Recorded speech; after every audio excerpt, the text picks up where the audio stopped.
Good morning students. मैं P S. Kushwaha, आपका teacher, lecturer mechanical engineering department Hewett polytechnic Lucknow. आज production management inspection and quality control के lecture number 10 में फिर से आप सबका स्वागत करता हूं। आज इस लेक्चर में हम जिन बातों को पढ़ने जा रहे हैं वो इंडस्ट्री में आपको 100% आपको इनका यूज करना होगा, because we are going to study various types of charts which are used in the industry and you will be using in the industry because this is the very age of a competitiveness। लेकिन आप सबको मेरी एक सलाह है। कौन सी सलाह है? कि इस लेक्चर नंबर 10 को पढ़ने से पहले आप लेक्चर नंबर 9 अवश्य पढ़ें, जिसमें मैंने MS एक्सेल पर आप ग्राफ कैसे जनरेट करते हैं, 5 तरह के ग्राफ आपको बनाना सिखाया है, स्टैटिस्टिकल टूल का इस्तेमाल कैसे करते हैं, कैलकुलेशंस कैसे होते हैं, और MS एक्सेल में मैथमेटिकल टूल्स आप बहुत अच्छे से इस्तेमाल कर सकते हैं। सो वो आप लेक्चर नंबर 9 अवश्य देखें। उसके बाद आप लेक्चर नंबर 10 देखें तो आपको आज जो आप सीखेंगे उसके बेसिस पर आप MS एक्सेल पर ग्राफ भी बनाना सीख जाएंगे and you will find how easy it is to make the graph on the MS Excel, क्योंकि हाथ से तो आप ग्राफ बनाते आए हैं। हालांकि मेरी एक सलाह है कि आप अपनी प्रैक्टिकल कॉपी में जो ग्राफ वाली कॉपी आती है जिसमें ग्राफ के बॉक्सेस बने होते हैं उससे तो बनाइए, लेकिन यदि आपको आपके कॉलेज में कंप्यूटिंग की फैसिलिटी है तो आप वहां पर MS एक्सेल पर ग्राफ बनाइए और उस ग्राफ का प्रिंट आउट निकाल के अपनी प्रैक्टिकल कॉपी में रखिए, तो आपको भी कॉन्फिडेंस होगा और जो एग्जामिनर महोदय आपके परीक्षा लेने आएंगे तो वो भी देख के हैरान होंगे, उनको प्रसन्नता होगी कि यहाँ के बच्चे मॉडर्न टेक्नोलॉजी के साथ कदम से कदम मिलाकर चल रहे हैं। So we begin here the lecture number 10 of production management, chapter number 2, inspection and quality control. So सबसे पहले इस लेक्चर नंबर 10 में हम क्या पढ़ने वाले हैं उसको देख लेते हैं। लेक्चर नंबर 10 में हम लोग पढ़ेंगे outcome of the lecture number 10 is control chart for variables. क्या पढ़ने वाले हैं? Control charts for variable. क्या होता है वेरिएबल, हम इस लेक्चर में आगे जानेंगे। और इसमें 2 तरह के चार्ट हम पढ़ेंगे, X bar chart and R bar chart. What is the chart? 2 charts, X bar chart and R bar chart. परेशान न होइए, सारी आपकी समस्या का हल मिलने वाला है। Just wait for the next slide number 3। So here is the introduction of the control chart. अगर कंट्रोल चार्ट को हम हिंदी में समझें तो इसको नियंत्रण आरेख, नियंत्रण ग्राफ हम कहेंगे कंट्रोल चार्ट। ये आखिर किस चीज का नियंत्रण करता है? फैक्ट्री में जो भी एक्टिविटीज फैक्ट्री के अंदर चल रही हैं, किसी प्रोडक्शन हाउस में, किसी ऑर्गेनाइजेशन में जो भी एक्टिविटीज चल रही हैं, आखिर सभी एक्टिविटी पर कोई ना कोई तो नियंत्रण होना चाहिए। मशीन पे कोई प्रोडक्शन हो रहा है तो उस पर टॉलरेंस का नियंत्रण होना चाहिए, रिजेक्शन का नियंत्रण होना चाहिए। कोई भी एक्टिविटी फैक्ट्री में हो रही है, मशीन है, मेंटेनेंस है, हीट ट्रीटमेंट प्रोसेसेस है, क्वालिटी कंट्रोल डिपार्टमेंट है, जहां भी कोई एक्टिविटी हो रही है, there are certain amount of tolerances which are to be adhered। कुछ ना कुछ टॉलरेंसेस, कुछ ना कुछ सीमाएं हर एक एक्टिविटी की होती हैं और कंपनी के अंदर होने वाली हर एक्टिविटी उन सीमाओं के भीतर ही होनी चाहिए। हर एक की एक निश्चित सीमा होती है। अगर वो एक्टिविटी उन टॉलरेंसेस के भीतर में है, कोई प्रोडक्शन उन टॉलरेंसेस के भीतर में है, then production is said to be okay. Otherwise हमें उस प्रोडक्शन को रिव्यू करना पड़ता है कि आखिर इस प्रोडक्शन में ऐसी समस्याएं क्या है। सो हम जानेंगे कंट्रोल चार्ट हमें किस तरीके से मदद करते हैं। तो इससे पहले कि हम कंट्रोल चार्ट में जाएं, आप जरा देखें कि यहां पर जो चार्ट बना हुआ है, दिस इज द चार्ट। इस चार्ट में आखिर है क्या? कुछ लाइनें सी हैं, लेट अस सी। एक ये बॉक्स है तो it can be, you can say it is the outline of the control chart. इस कंट्रोल चार्ट में देखिए 2 रेड कलर की लाइन बनी हुई है, 2 लाल रंग की रेखाएं बनी हुई हैं, कुछ लिमिट बता रही हैं। बीच में एक डॉटेड डॉटेड डॉटेड डॉटेड एक सेंटर पे एक लाइन बनी हुई है और ये कुछ यहां पर पॉइंट्स हैं जिन पॉइंट्स को कनेक्ट करके एक ग्राफ जैसा बनाया गया है। यही तो दिखाया जा रहा है इसमें। अब देखिए है क्या, this red line and this lower red line are upper control limit line and lower control limit line. ये लाइन इसको कहते हैं अपर कंट्रोल लिमिट लाइन, ये वाली लाइन कहलाती है lower control limit line. Okay, चलो जरा इससे पहले कि हम लोग इसकी डिफिनेशन पढ़ लेते हैं, डिफिनेशन में क्या कह रहे हैं। So control charts are known as the process chart, quality control chart also. तो जो कंट्रोल चार्ट्स होते हैं इनको हम प्रोसेस चार्ट और क्वालिटी कंट्रोल चार्ट्स भी कहते हैं। क्या मतलब है प्रोसेस चार्ट का? देखिए, आप एक मशीन पे काम कर रहे हैं और उस मशीन पे सपोज करिए कनेक्टिंग रॉड का मैन्युफैक्चरिंग हो रही है और कनेक्टिंग रॉड का बिग एंड डायमीटर का बोरिंग हो रही है और हॉर्निंग ऑपरेशन के पास उसका बिग एंड डायमीटर, जो कनेक्टिंग रॉड में बच्चों दो होल होते हैं, स्मॉल एंड जिसमें पिस्टन पिन जाती है एंड बिग एंड जिस पर क्रैंक पिन लगती है।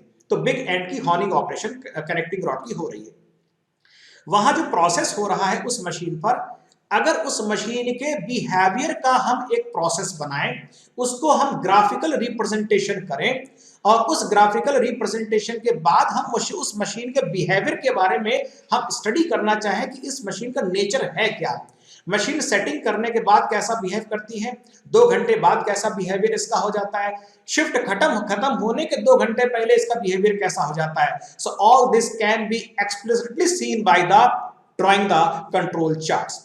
सो कंट्रोल चार्ट प्रोसेस के वेरिएशन को ग्राफिकल रिप्रेजेंट करने के लिए हमको मदद करता है और एट ए ग्लांस एक नजर में हमको पता लग जाता है कि इस मशीन का प्रोसेस कैसा चल रहा है। लेकिन यहां पे एक नाम लिखा हुआ है quality control charts. So quality control charts में कोई पीस गुड बनेगा, कोई पीस बैड बनेगा, कोई पीस अंडर साइज बनेगा, कोई पीस ओवर साइज बनेगा। So these all type of the defects which come in during a process are detrimental for the quality of the product. So इस तरह के प्रोसेस को, इसीलिए कंट्रोल चार्ट्स को हम प्रोसेस चार्ट भी कहते हैं और क्वालिटी कंट्रोल चार्ट्स भी कहते हैं। Control charts are graph. अब देखिए, इसने सीधी सी बात कह दी कि कंट्रोल चार्ट्स क्या है, एक तरह के ये ग्राफ है। Control charts are graph that shows whether a sample data falls within the normal range of variation।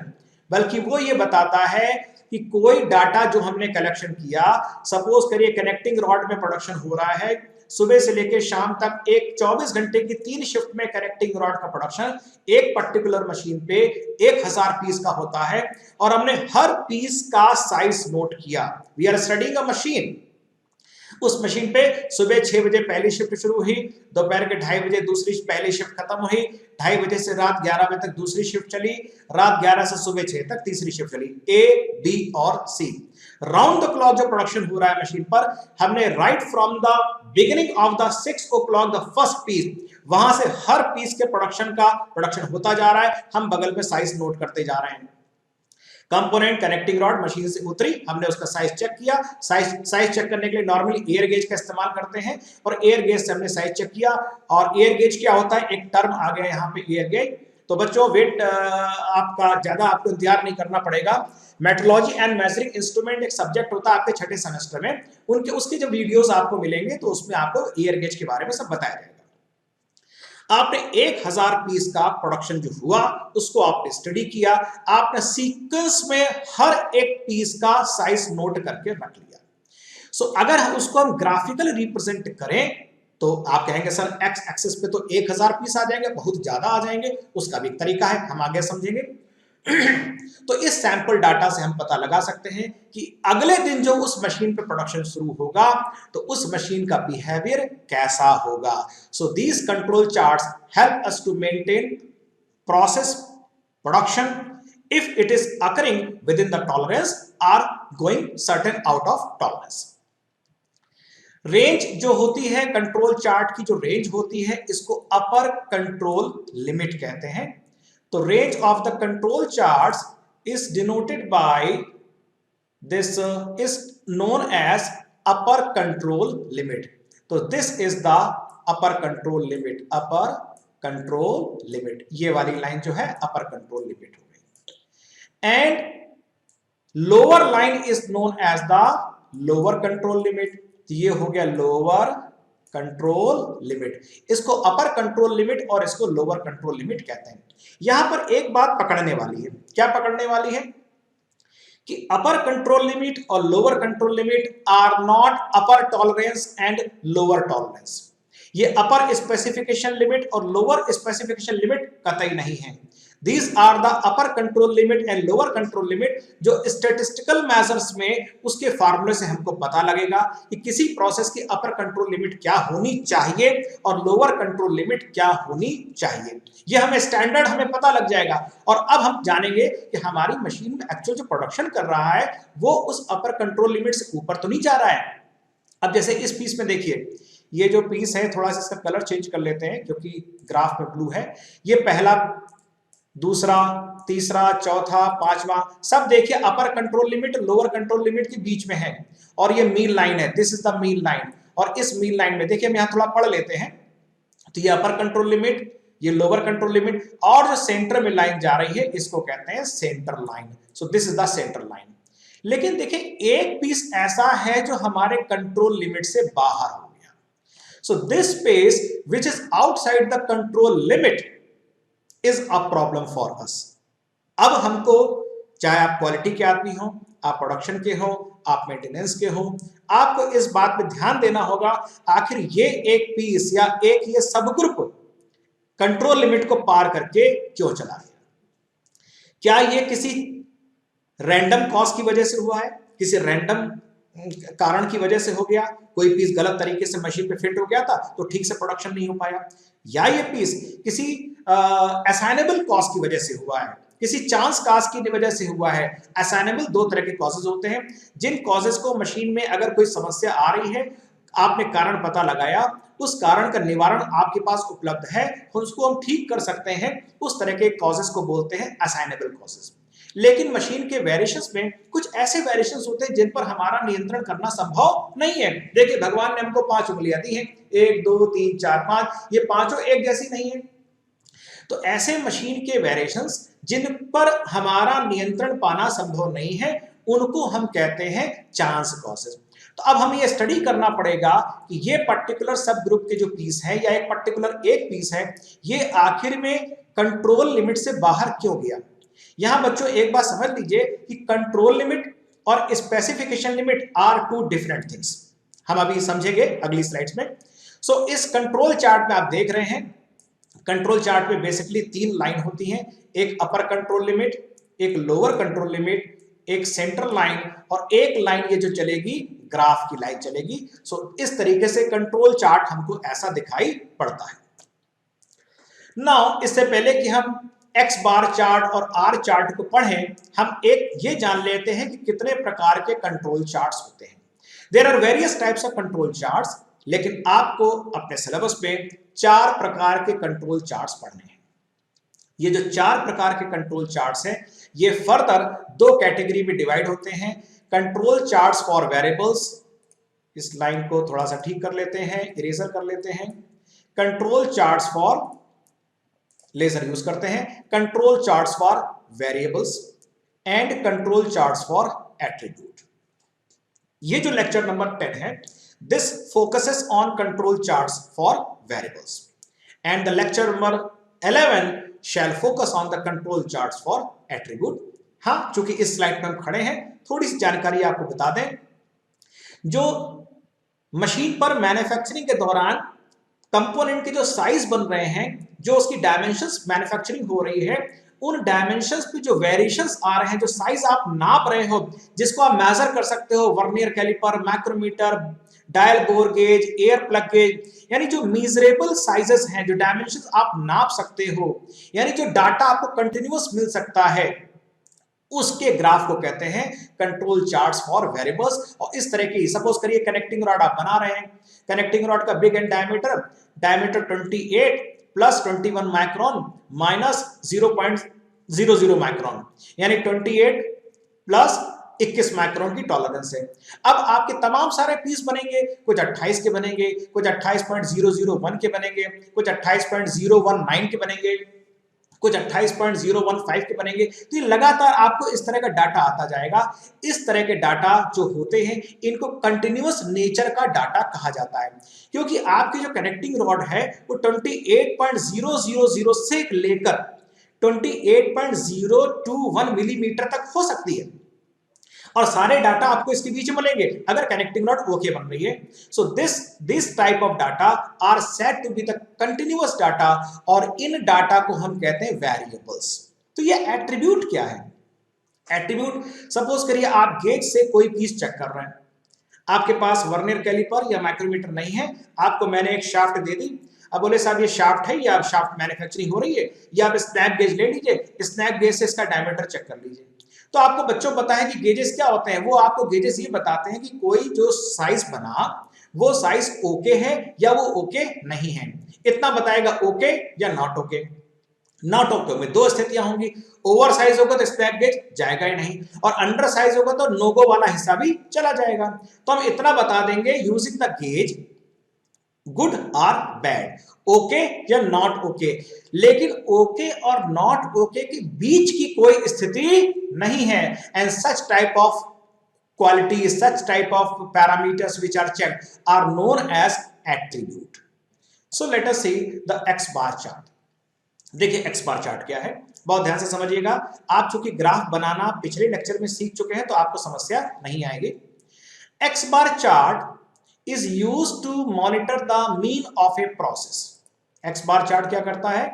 X bar chart किसी प्रक्रिया में कोई लगातार मशीन पर प्रोडक्शन हो रहा है तो उस प्रोडक्शन में, उस मशीन पर जो प्रोडक्शन हो रहा है उसके मीन, उसके माध्य को मॉनिटर करता है कि लगातार जो हमारा प्रोडक्शन हो रहा है उस प्रोडक्शन प्रोसेस का जो मीन है, मीन तो कहीं शिफ्ट नहीं कर रहा है। सपोज करिए सुबह के जो पीस बने 100 पीस बने, वो 28.000 से लेकर 28.010 के बीच में बनते रहे, तो लगभग इसका मीन आ जाएगा 28.005। लेकिन दोपहर के बाद 12 बजे के बाद जो शिफ्ट, पहली शिफ्ट का वर्कर है और 12 बजे से 2:30 बजे तक के बीच में जो 2.5 घंटे का प्रोडक्शन हुआ उसके पीस बने, मान लीजिए ओके, लेकिन उसके पीस बन रहे हैं 28.012 से लेकर 28.020 तक। तो अब इसका मीन कहां जाएगा? इसका मीन आ जाएगा 28.016। इसका मतलब कि सुबह की शिफ्ट जब शुरू हुई, पहले 2 घंटे में हमारे प्रोसेस का एवरेज रहा 28.005, आखिरी के 2 घंटे में प्रोसेस का एवरेज है 28.016 and there is a shift. कितने माइक्रोन का शिफ्ट? 11 माइक्रोन का शिफ्ट। कहां से? 28.005 से जंप कर गया 28.016, 11 micron positive, and it is not acceptable. And as an engineer, as a production engineer, you should not accept this type of variation. You should not let it happen, this type of variation in a continuous process on a machine, because there is a shift of the central value। अगर central value का shift हुआ तो बहुत possibility है कि rejection उस machine से निकलने लगे। और तो x बार हमें किसी भी प्रोसेस के मीन को मॉनिटर करने में मदद करता है। आगे देखिए क्या कहते हैं, mean can only be taken when data is continuous. बिल्कुल ठीक बात है। अगर हमने स्नैप गेज वाला एग्जांपल ले लेते, स्नैप गेज से क्या पता लगता है? Okay not okay, okay not okay. मान लीजिए 10 पीस चेक किए, 10 पीस में 8 पीस ओके हैं, 2 पीस नॉट ओके। इसका मीन कहां से निकालेंगे? आप साइज तो आपके पास है नहीं, गेज ने तो केवल इतना बताया कि ओके और नॉट ओके। अब आप ऐसा भी नहीं कह सकते कि साहब 8 पीस ओके हैं, 2 पीस नॉट ओके हैं, तो 8 में से 2 माइनस कर दो, बचे 6 का औसत निकाल लो, हुआ 3। ये कौन सा डाटा हुआ? इस डाटा से तो कोई आप वेरिएशन का एनालिसिस आप नहीं कर पाएंगे, क्योंकि हमने जो भी करना है वेरिएशन में, मशीन में, प्रोसेस में, मैन्युफैक्चरिंग में जो वेरिएशंस आ रहे हैं उनको स्टडी करना है और उन वेरिएशंस को कंट्रोल के अंदर रखना है ताकि हमारा प्रोडक्शन में रिजेक्शन ना बने। इसीलिए मैंने कहा कि जो आप साइज मेजर करते हो, उन मेजरमेंट के डाटा से जो हमारा साइज निकल के आता है, लगातार पीस हम चेक करते आ रहे हैं, एक एक करके अनेकों साइज पास पे आ रहे हैं। बहुत सारे साइज ऐसे होंगे कि एक ही वैल्यू के बहुत सारे पीस बनेंगे, कल हम लोग बात भी कर रहे थे। तो such type of process is known as the continuous data, और हम कंटिन्यूअस डाटा का ही एक्स बार चार्ट बना सकते हैं। Mean of the sample is used as a central line. Sample जो हम बना रहे हैं, उस सैंपल का जो मीन है उसको हम सेंटर लाइन के रूप में स्वीकार कर लेते हैं। सेंटर लाइन पे जो वैल्यू होगी उसको हम एक्स बार भी कहते हैं, सम टाइम केवल एक्स, ये केवल एक्स भी कहते थे, सम टाइम इसको एक्स बार भी कहते हैं। अब हमने बात करी थी कंट्रोल लिमिट में, ध्यान करिएगा। कंट्रोल लिमिट में हमने 2 कंट्रोल चार्ट्स में अपर कंट्रोल लिमिट और लोअर कंट्रोल लिमिट की बात करी थी। सो देखिए, अपर कंट्रोल लिमिट का एक फार्मूला है और लोअर कंट्रोल लिमिट का भी एक फार्मूला है। तो आपको करना क्या है कि ये फार्मूले आपको इस्तेमाल करने हैं और ये फार्मूले आपको याद होने चाहिए। कहीं पे पेपर में पॉइंट ऑफ व्यू से आपके पास याद होना चाहिए। जब इंडस्ट्री में आप जाएगा तो आपके पास सारे वहां डॉक्यूमेंट्स में चीजें लिखी रहती, very common in the industry. Lower control limit is equal to X. अब एक्स क्या है? Average, mean of the sample. जो डाटा आपके पास है उसके मीन को हमने यहां पे एक्स कहा है या एक्स बार कहा है। वो वाली X minus A2 into R bar. अभी पढ़ लीजिए, upper control limit is equal to X plus A2 into R bar. अब आप कहेंगे सर ये तो आप एक्स बार चार्ट बता रहे थे, लेकिन इसमें तो आर बार का भी इस्तेमाल हो रहा है। इसीलिए कंट्रोल चार्ट्स फॉर वेरिएबल के दौरान हमें इन दोनों डाटा का इस्तेमाल करना होता है। बताते हैं आर बार क्या है। Values of A2। अब A2 की वैल्यू कहां से आएगी? तो A2 की वैल्यू स्टैंडर्ड टेबल से आती है और A2 की वैल्यू डिपेंड करती है सब ग्रुप के साइज पर, सैंपल के साइज पर डिपेंड करती है। तो ये n है अगर सैंपल साइज। स्टैंडर्ड नॉर्मली हम लोग सब ग्रुप लेते हैं 5 पीस का या 10 पीस का। अदरवाइज आपको छोटा करना है तो n की वैल्यू, A2 की वैल्यू चेंज हो जाएगी। और अगर आपका सब ग्रुप का जो संख्या है, उसकी क्वांटिटी है, उसके नंबर्स हैं, उसका साइज अगर बड़ा होता है तो A2 की वैल्यू चेंज हो जाएगी और आप स्टैंडर्ड टेबल से देख सकते हैं। अभी आपको स्टैंडर्ड टेबल भी दिखाई जाएगी। सो A2 is 0.577 for n is equal to 5 and A2 is 0.308 for n is equal to 10। तो टिपिकली इंडस्ट्री में नॉर्मली हम लोग भी A2 की वैल्यू 0 यानी n की वैल्यू 5 लिया करते थे और कभी रेयरली हम लोग 10 लेते थे। तो नॉर्मली A2 की ये वैल्यू इस्तेमाल होती है। अब साहब ये आर बार क्या है? तो देखिए, जो आपने सब ग्रुप बनाया है 5-5 पीस का, हर एक 5 पीस में कोई एक सबसे छोटा पीस होगा और एक कोई, मान लीजिए प्रोडक्शन हो रहा है, शुरू के 50 पीस लेने तो 1 से लेके 5, 6 से लेके 10, 11 से 15, 16 से 20 एंड सो ऑन। तो 5-5 पीस का हमारे पास सब ग्रुप आ गया। पहला 5, दूसरा 5, तीसरा 5, चौथा 5, ऐसे हो गया। अब पहले जो 5 पीस है, इसमें सबसे छोटी वैल्यू और इसमें सबसे बड़ी वैल्यू, इन दोनों का अंतर होगा इस सब ग्रुप का range. R stands for range. तो यहां पे जो R लिखा हुआ है R, this R is nothing but range, इसको बोलते हैं रेंज। ओके, तो ये तो एक 5 पीस की रेंज आई। अगला 5 आया, इसमें सबसे छोटा बड़ा, छोटा साइज और सबसे बड़े साइज, इन दोनों का हमने डिफरेंस कर लिया, वो एक वैल्यू आ गई, इसको हम कहेंगे इस 5 पीस की रेंज। लेकिन हर 5 पीस की रेंज मिल गई और इन रेंज का अगर हमने औसत निकाल दिया तो उसको बोलते हैं आर बार। Got it? हर 5 पीस के हमने ग्रुप बनाए थे, उनमें सबसे बड़े और छोटे का अंतर निकाला था, वो तो हो गया था आर, उस ग्रुप की रेंज। जितने हमारे पास 5-5 के सब ग्रुप हैं, हर एक की रेंज की वैल्यू का अगर औसत निकाल दिया जाए तो ये वैल्यू कहलाएगी आर बार, और जो आपको यहां पर इस्तेमाल करनी है। Okay, right. तो आर बार आपको समझ में आ गया।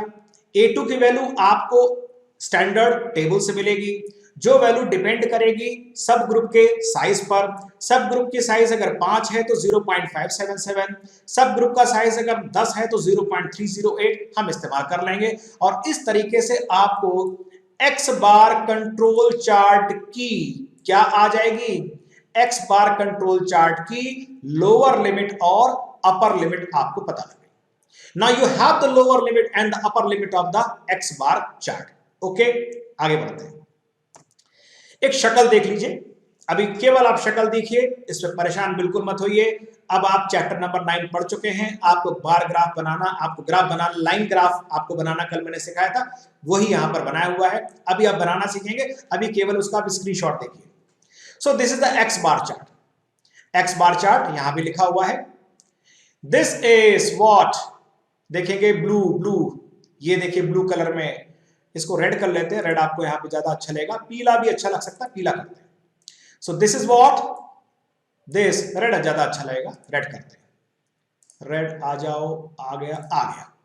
So this is upper control limit purple colour में, and this is the upper control limit. Okay, this green is the lower control limit. देखिए अपने आप लीजेंड आया है, green is the lower control limit, so this is lower control limit. Okay, this is center line, so this is center line, okay, and this is the variation of the subgroup, और ये है subgroup का variation, and this is a x bar chart, actual x bar chart आपको मिल गया। और देखिए legend के रूप में ये देखिए जो ब्लू कलर की लाइन है, ये वाली जो एक्चुअल में ग्राफ है, इसको यहां पे दिखाया गया है एक्स बार चार्ट, और हर एक का लीजेंड यहां पर आया है, और 15 हमने सब ग्रुप लिए हैं, ये वेरिएशंस हैं, और इस तरीके से ग्राफ आपको मिल गया। आपको पता लग गया कि ये जो डाटा यहां पर आया है, ये डाटा कौन सा है, ये 8th सब ग्रुप। तो 8th सब ग्रुप में ऐसा कुछ हुआ है कि उसका जो एवरेज आया है वो अपर कंट्रोल लिमिट को क्रॉस कर गया है। ये हमारी चिंता का विषय हो सकता है। अगर ये असाइनेबल कॉज की वजह से है, ऐसे कारणों की वजह से जिनका निवारण हमारे पास उपलब्ध है, जिनका उपाय हमको पता है और हम कर सकते हैं, तो हमारे लिए ये चिंता का विषय नहीं है। हम उस चिंता को, उस कारण को दूर कर लेंगे। मशीन हमारा अब जो प्रोडक्शन करेगी वो कंट्रोल लिमिट के भीतर करेगी। लेकिन अगर ये किसी चांस कॉज की वजह से है, जिसके बारे में हमारे पास बहुत ज्यादा नियंत्रण नहीं है, तो हमारे लिए चिंता का विषय है। तब इसमें मनन करना होगा कि ऐसा इसमें क्यों हुआ। क्या किसी मटेरियल में अचानक खराबी थी, कॉलेट ढीला पड़ गया, जॉब ठीक से नहीं बना था, टूल ठीक से नहीं लगा था, वर्कर ने कुछ लापरवाही कर दी, एयर का प्रेशर पीछे कॉलेट को ठीक से नहीं पकड़ पा रहा था, कूलेंट कम था, लाइक दिस। तो हमें देखना पड़ता है कि ऐसे कौन कौन से वेरिएशंस हैं, और ये असाइनेबल में जा रहे हैं या चांस कॉज में जा रहे हैं। सो this is a typical x bar chart. Okay, next पे चलते हैं। तो एक्स बार चार्ट पे अगर आपको किसी तरह कोई समस्या हो तो कमेंट बॉक्स में लिख के मुझसे पूछ जरूर लीजिएगा, और मैं आशा करता हूं कि आपके कमेंट बॉक्स में लिखे जितने भी सवाल हैं, हर एक का जवाब at the end of this total chapter, आपकी जो भी क्वेरीज हैं, हम एक एक करके क्वेरीज का आपको जवाब देने का मैं कोशिश करूंगा। नाउ टेबल ऑफ कांस्टेंट्स, मैंने जिन कांस्टेंट्स की बात कही थी वो इसकी एक टेबल आपको कहीं भी मिल जाएगी, स्टैंडर्ड बुक में, मेट्रोलॉजी की बुक में, एसक्यूसी की बुक में अवेलेबल रहती है। तो ये देखिए यहाँ पे A2, ये मैंने गोले में कर दिया A2। सब ग्रुप की संख्या अगर 5, तो ये वैल्यू आ गई 0.0577, और सब ग्रुप की संख्या 10 0.308। ये डाटा हमने यहाँ पे इस्तेमाल किया, और देखिए इसको थोड़ा सा छुप गया है, इसको रब कर देते हैं। तो देखिए यहाँ पे क्या लिखा हुआ है, this is x bar chart. ये देखिए एक्स बार चार्ट लिखा है। तो एक्स बार चार्ट की ये स्टैंडर्ड टेबल्स हैं, ये आपको इंटरनेट पे मिल जाएंगी, बुक्स के अंदर ही मिल जाएंगी, और ये आप इस्तेमाल करेंगे। अब आप देखिए कि अगर सब ग्रुप का साइज छोटा है तो A2 की वैल्यू बड़ी है, और सब ग्रुप का साइज जैसे जैसे बड़ा होता है, सपोज करें 20, तो 20 पे देखिए A2 की वैल्यू है 0.180, तो और छोटी वैल्यू होती चली जा रही है। So these values can be obtained from the table and are used for determining the lower control limit and the upper control limit of the X bar chart. Now the R chart. अभी हम chart बनाना सीखेंगे, ध्यान रखिए। R bar chart. R bar chart क्या है? We saw that X bar chart measures shift in central tendency of a process, whereas R chart monitors dispersion और variability of a process. बात बहुत सिंपल सी है, अंग्रेजी में पढ़ने में थोड़ा जोर पड़ता है, हिंदी में समझ लेते। एक्स बार चार्ट हमने जैसा समझा, हमारे मशीन से जो प्रोडक्शन लगातार होता जा रहा है, उसके औसत को मॉनिटर करता है। कि लगातार हमने जैसे बात कही थी कि सुबह के 2 घंटे में तो जो हमारा प्रोडक्शन हुआ उसका एवरेज था 28.005, और आखिरी के 2 घंटे में जो प्रोडक्शन हुआ उसका औसत था 28.016। ये 11 माइक्रोन कैसे भाग गया, ये हमारी चिंता का विषय है। तो एक्स बार चार्ट इस बात पर निगाह रखता है कि हमारे प्रोडक्शन का जो मीन वैल्यू है उसमें बहुत ज्यादा वेरिएशन ना हो। ओके, याद करिए हमने ये आर था क्या, रेंज क्या थी? तो रेंज ये थी हर जो 5-5 पीस बन रहे हैं उन 5-5 पीस में सपोज के पहला 5 का ग्रुप है, अब एक पीस है 28.007, एक पीस है 28.005 सबसे बड़ा और सबसे छोटा, बाकी सब इसके बीच में है, तो उस ग्रुप की रेंज हो गई 5 माइक्रोन 0.005। अगला ग्रुप उसका सबसे छोटा पीस गया 28.001, सबसे बड़ा पीस क्या 28.008, उस 5 पीस के सब ग्रुप की रेंज हो गई 0.007। अब देखिए आपके पास जो रेंज आती जा रही है, अलग अलग ग्रुप की अलग अलग रेंज आती जा रही है। तो रेंज चार्ट अगर हम बना लें तो हमको यह पता लग जाता है कि किसी भी सब ग्रुप में रेंज तो ज्यादा नहीं हो रही है, क्योंकि अगर किसी सब ग्रुप की रेंज बढ़ रही है इसका मतलब प्रोसेस में वेरिएशंस बढ़ रहे हैं, और अगर प्रोसेस में वेरिएशन बढ़ रहे हैं तो उन पर नियंत्रण करना आवश्यक है, राइट। सो हम आर चार्ट में अब हमें करना यह है कि आर चार्ट में हर ग्रुप में जो रेंज आ रही है क्या वो रेंज सीमित मात्रा में है, क्या वो रेंज कंट्रोल लिमिट के भीतर है, अपनी सीमा के भीतर है, और अगर नहीं तो हमारे लिए चिंता का विषय हो जाता है।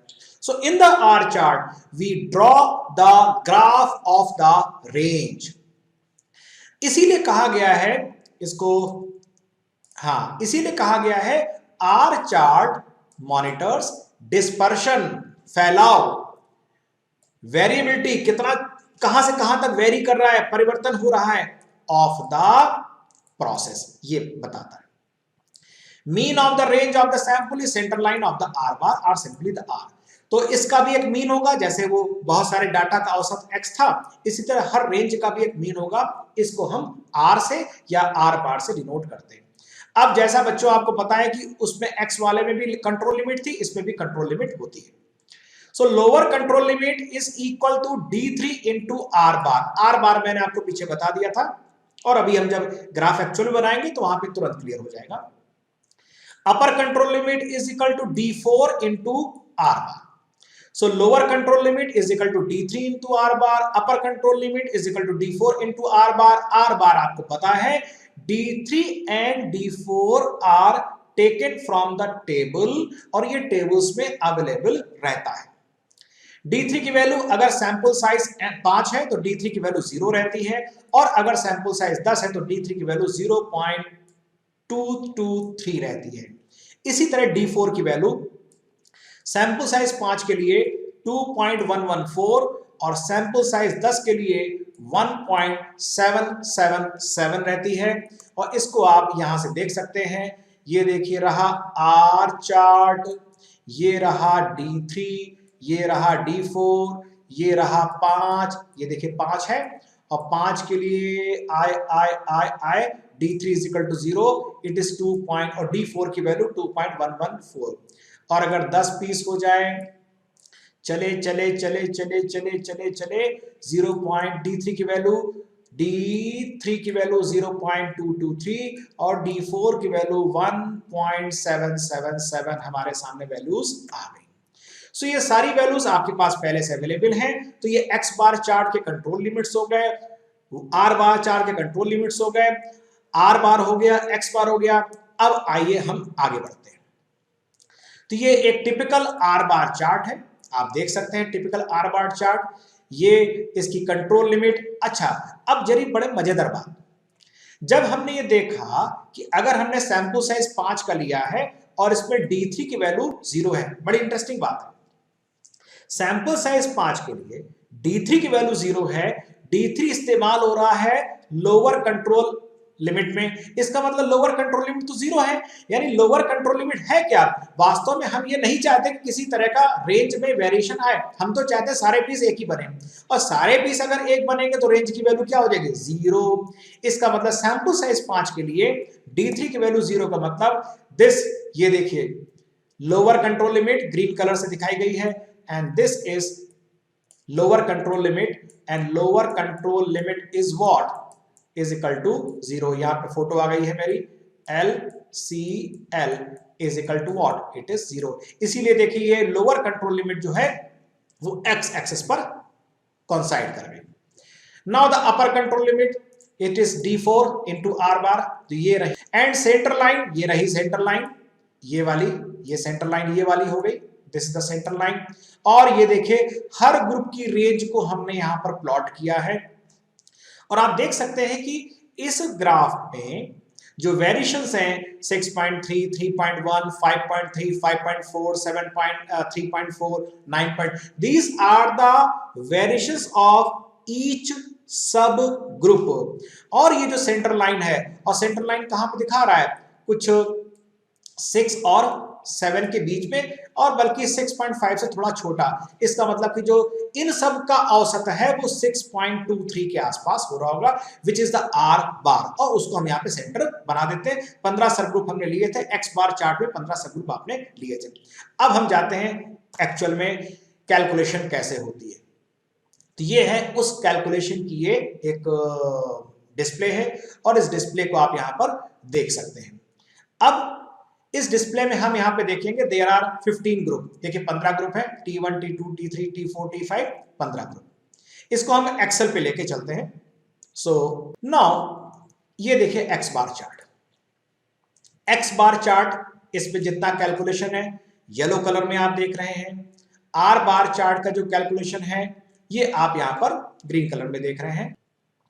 यहां पे हमने 15 सब ग्रुप लिए हैं, T1, T2, T3 से लेकर T15 तक। हर एक सब ग्रुप में 5 पीस हैं, D1, D2, D3, D4, D5। हर एक सब ग्रुप में साइज यहां पे लिखा हुआ है। सपोज करिए पहला पीस, दूसरा, तीसरा, चौथा, पांचवा, छठा, सातवां, आठवां, 9, 10, 11, 12, 13, 14, 15 और 15, 25, 75, यानी 75 पीस का डाटा हमने यहाँ पे लिखा हुआ है। और सपोज करिए सीक्वेंस ऑफ ऑपरेशंस में चल रहा है। ये जो वैल्यू है जहां पर एक्स बार लिखा हुआ है, ये एक्स बार क्या है, D1, D2, D3 यानी 33, 33.1, 26.4, 28.3, 28.9 का ये औसत है। और कल आपको मैंने लेक्चर नंबर 9 में औसत निकालने का फॉर्मूला सिखाया था, उस फॉर्मूले का इस्तेमाल करके यहां पर हमने औसत निकाला। इसके बाद ये वाली जो वैल्यू है, ये T2 के जो 5 पीस है 30, 30.1, 29.2, 31.5, 28.4, 29.84, इनका औसत ये 29.84, तो ये औसत ही आ गया 5 वैल्यू में, ये औसत हो गया। इसी तरह तो इस कॉलम में कौन सा कॉलम, जी कॉलम में 15 सब ग्रुप के औसत मान हमको यहां पर दिखाई दे गए। सो ये है क्या, these are the average values of 5 pieces of each subgroup. अब यहां पे आ गया। इसके बाद हमने क्या किया, इन सारे औसतों का औसत निकाल लिया। क्या निकाल लिया, औसतों का औसत। और औसतों का औसत ये देखिए आ गया, इन सब का हमने, और फिर देखिए फिर से फार्मूला लेगा, और फार्मूला के जरा गौर करिएगा, इक्वल टू एवरेज G3 से G17। ये देखिए G3 कहां गया, ये रहा G3, और ये देखिए G17, इन सब का औसत निकाला 30.39। Therefore 30.39 is the averages of all sub groups। प्रत्येक सब ग्रुप के औसतों का औसत आ गया 30.39। ये हमारे एक्स बार चार्ट की सेंटर लाइन मिल जाएगी। देखिए लिखा भी है एक्स, इसको हम सम टाइम इन वैल्यूज को एक्स बार, तो इस वैल्यू को एक्स डबल बार कह देते हैं। तो एक्स डबल बार और द सेंटर लाइन। ये जो सेंटर लाइन है हमने हर जगह कॉपी कर ली है। So we have just copied these values. ये हमने सारी वैल्यू यहां पर कॉपी कर ली है। तो ये कॉपी, क्योंकि हर बार हमें ये डाटा हर एक के लिए इस्तेमाल करना पड़ेगा, तो हमने सेंटर लाइन कॉपी कर ली है। Now lower control limit. Lower control limit का फार्मूला आपको पता है, एक्स डबल बार, इसी को हम एक्स बार जहां बोला था X double bar minus A2 into R bar. अच्छा, आर बार की जरूरत पड़ेगी। चलिए यहां आते हैं, जरा इस पे देखेंगे आर चार्ट में। आर चार्ट में D1, D2, D3 सबसे छोटी वैल्यू कौन सी है, 26.4। सबसे बड़ी वैल्यू कौन सी है, सबसे बड़ी वैल्यू हो जाएगी 33.1। इन दोनों का जो डिफरेंस होगा 26.7 और 33.1 का जो अंतर होगा वो इस सब ग्रुप का रेंज होगा। और देखिए फार्मूला कितना सुंदर फार्मूला लगा है, देखिएगा नई चीज सीखने को मिल रही है आपको। मैंने आपको बताया था मैथमेटिकल ट्रीटमेंट से पहले इक्वल टू का साइन, उसके बाद मैक्सिमम, किसका मैक्सिमम, B3 से F3, ये देखिए B3 और ये डाटा F3, B3 से F3 का maximum minus minimum of again B3 से F3 का मिनिमम, इन दोनों को डिफरेंस निकालेंगे, ये इस सब ग्रुप का हमको यहां पर रेंज आ गया। रेंज आने के बाद ये हमने फार्मूला कॉपी कर लिया, हमें हर सब ग्रुप का यहां पर हमको रेंज आ गया। ओके, इसके बाद हमें इस रेंज की फिलहाल यहां पे जरूरत है, लेकिन हम इसके कैलकुलेशन को भी पूरा कर लेते हैं। इस रेंज का हमने यहां में आप देख सकते हैं कि इसकी ये लोअर कंट्रोल लिमिट, तो सबसे पहले तो हर एक सब ग्रुप की हमने रेंज निकाल ली। सब ग्रुप की रेंज निकालने के बाद इन सभी रेंज का हमने औसत निकाल लिया, और ये औसत यहां, इसको हम कहेंगे आर बार। इसको जरा इसका कलर चेंज कर लेते हैं, क्योंकि ये आर बार से रिलेटेड है, तो इसका कलर चेंज कर लेते हैं, ये लगा देते हैं, सेम कलर आ गया। So this value 6.29 which is the average of all this ranges, इसको हम बोलेंगे आर बार। ये वैल्यू देखिए हमने हर जगह पे कॉपी कर ली, इसको हमने कहा सेंट्रल लाइन, तो सेंट्रल लाइन सबके लिए सेम हो गई। नाउ लोअर कंट्रोल लिमिट, तो लोअर कंट्रोल लिमिट में बच्चों को समस्या नहीं है, क्योंकि लोअर कंट्रोल लिमिट में D3 की वैल्यू फॉर सब ग्रुप संख्या 5 पीस के सब ग्रुप के लिए D3 की वैल्यू होती है 0, तो ये सारी वैल्यू यहां पर 0 हो गई। लेकिन अपर कंट्रोल लिमिट में D4 की वैल्यू हमारे पास देखिए लिखी हुई है नीचे, आप देख सकते हैं D4 की value 2.114 for n is equal to 5, तो ये वैल्यू हमने यहां पर 2.114 रखी इंटू L3 ये वैल्यू हो गई। फिर आ गए इंटू L4, चूंकि L3 L4 इन सब जगह पर हमने ये वाली वैल्यू कॉपी करके रखी है, K वाली वैल्यू, और K इस जगह पर K18 की वैल्यू यहां पर कॉपी है, और ये यही वैल्यू बार बार अपर कंट्रोल लिमिट निकालने के लिए D4 के साथ मल्टीप्लाई हो रही है। इसलिए आप इस बात को समझ लीजिए, इसलिए अपर कंट्रोल लिमिट की वैल्यू सब जगह पर एक समान आएगी। सो आर बार ये तो यहां पे मल्टीप्लाई हो गया, इस आर बार का इस्तेमाल कहां पर है उसको देखते हैं। Now this value R double bar is used here, ये देखिए इन दोनों फार्मूलों में यहां पे आर बार लिखा हुआ है, इन दोनों फार्मूलों में आर बार लिखा हुआ है, दिस वैल्यू। इसका मतलब ये हुआ कि ये जो डाटा है इस पे आर बार इस्तेमाल होना है, तो जब एक्स बार चार्ट बनेगा तो आर बार चार्ट की भी तैयारी कर लीजिए, क्योंकि जो रेंजेस आई हैं इनका बार यहां पर इस्तेमाल होगा, right. So now this is are bar, okay. अब ये बात यहां पे खत्म हो गई, और ये सारी बातें यहां पे लिखी हैं कि A2 की value 0.577 and this all this thing, हमने ये सारी बातें यहां पे नोट करके रखी हुई है। नाउ अब हम इसका ग्राफ ड्रॉ करते हैं, तो ग्राफ तो पहले से प्लॉट है, मैं आपको एक्चुअल में फिर पुनः एक बार ग्राफ ड्रॉ करना दिखाता हूं। सबसे पहले हमें जिनका ग्राफ बनाना है, एक अपर control limit, lower control limit, centre line और एक्स बार, तो हमने इनको सेलेक्ट कर लिया, इनको सेलेक्ट कर लिया। 15 रीडिंग है तो 15 तक हमने सेलेक्ट कर लिया। 15 तक सेलेक्ट करने के बाद हम गए इंसर्ट में गए चार्ट्स, ऑल चार्ट्स, लाइन कहां गया, ये रहा line, and this is the graph and this is what, x bar chart. ये अच्छा डिलीट हो गया है, इसको ठीक कर देते हैं। दोबारा से गए insert this line, all charts, line, ये आ गया। ये हमारे पास ग्राफ आ चुका है। ये चार्ट का जो ये जो डाटा है यहां पर, इसको ठीक कर लेते हैं। ये हमारे एक्स बार चार्ट है, तो लिख देते हैं एक्स बार चार्ट, हमने इसका नाम कर दिया। अब आप कहेंगे सर इसमें ये बड़ा तो पास है, सारी लाइनें बड़े पास हैं, तो चिंता करने की जरूरत नहीं है। हम इसकी वाई एक्सिस को ठीक करते हैं, format Y axis. Y axis में मिनिमम वैल्यू 0 है और हम देख रहे हैं ग्राफ की वैल्यू लगभग 25 के आसपास शुरू हो रही है और 40, चलिए ठीक है 35, 37, तो हमने कहा ऐसा करिए मिनिमम वैल्यू तो आप कर दीजिए 25 और मैक्सिमम वैल्यू जो 40 है उस 40 वाली वैल्यू को 38 कर दीजिए, 37 कर दिया, 38 कर दीजिए, 28 हो गया, 38। और देखिए आपका ये ग्राफ जो समीप समीप लाइनें बन रही थी वो सब आपको दिखने लगा, लीजेंड्स आपको अपने आप दिखने लगे, एक्स बार सेंट्रल, एक्स बार का ये ब्लू वाली लाइन तो एक्स बार हो गया, रेड वाला सेंट्रल लाइन, ग्रीन वाली लोअर कंट्रोल लिमिट और पर्पल वाली अपर कंट्रोल लिमिट। आप इनको लीजेंड कहते हैं बच्चों, ये जो कि ग्राफ पे कौन सी लाइन किस चीज को प्रदर्शित कर रही है इसको लीजेंड कहते हैं। और लीजेंड की स्थिति भी आप चेंज कर सकते हैं। तो मैंने क्या किया, लीजेंड पे गए, राइट क्लिक किया, फॉर्मेट लीजेंड। अब इसकी पोजीशन लिखे टॉप, बॉटम, लेफ्ट, राइट। तो नॉर्मली ग्राफ में मैंने जितने ग्राफ देखे हैं उन सब में या तो इसको बॉटम में रखते हैं तो ग्राफ हमको चौड़ा दिखाई पड़ता है, या फिर इसको हम राइट में रखते हैं या टॉप राइट पे भी कभी कभी कर देते हैं, तो बट हम यहाँ पे इसको बॉटम में करके छोड़ देते हैं।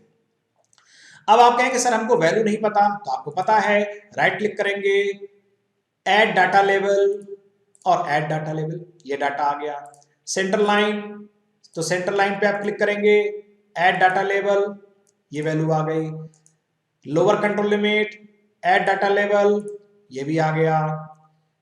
और जो ग्राफ की लाइन है, क्लिक किया, फिर राइट क्लिक किया, ऐड डाटा लेवल, ये भी आ गए। सारी चीजें आपके पास आ चुकी हैं और ये ग्राफ आप पा चुके हैं। सो this is the X bar chart. तो नॉर्मली ये डाटा जो वैल्यूज हैं इनको लिखने में ये चूंकि बड़ा घना दिखाई पड़ता है, तो we do not prefer to write these values over here, क्योंकि एक ही वैल्यू बार बार इसमें रिपीट होती है। सो ये हम इसको रिपीट करने से बचने के लिए इसको हम नहीं लिखते। सो खैर आपने इसको लिखना सीख लिया। इसको अलग करते हैं, यहां इसको क्लोज कर लेते हैं। अब हम आते हैं आर बार चार्ट पे। तो बच्चों आर बार चार्ट किसका बनता है, range, lower control limit, upper control limit और central line of the range. तो central line of the range के लिए ग्राफ बनाने के लिए पहले सेलेक्ट किया, इंसर्ट में गए, ऑल चार्ट्स में गए, ऑल चार्ट्स के बाद लाइन में आए, and this is your are bar chart. अब आप यहां पे इसकी जगह चेंज कर देते हैं, this is are bar chart. ये आर बार चार्ट आ गया और ये हाँ इसकी जगह वापस आ गई। और अब आप चाहें, अच्छा इसकी लोअर कंट्रोल लिमिट तो 0 होगी क्योंकि D3 की वैल्यू 0 थी, अपर कंट्रोल लिमिट, और इसका मतलब variations are well within the ranges. और सारे लीजेंड देखिए नीचे आ गए। सो अब आपने are bar chart banana, x bar chart बनाना सीख लिया। सो आई होप कि आपको इस लेक्चर में पढ़ाई गई सारी बातें समझ में आई होंगी। और लेकिन फिर से मैं आप सभी लोगों से, सारे बच्चों से ये एक्सपेक्ट करूंगा, before going for the lecture number 10 please go through the lecture number 9, क्योंकि ये ग्राफ एकदम से जो आपको बनते हुए दिखाई पड़े वो सारे ग्राफ लेक्चर नंबर 9 में बनाना सिखाए गए।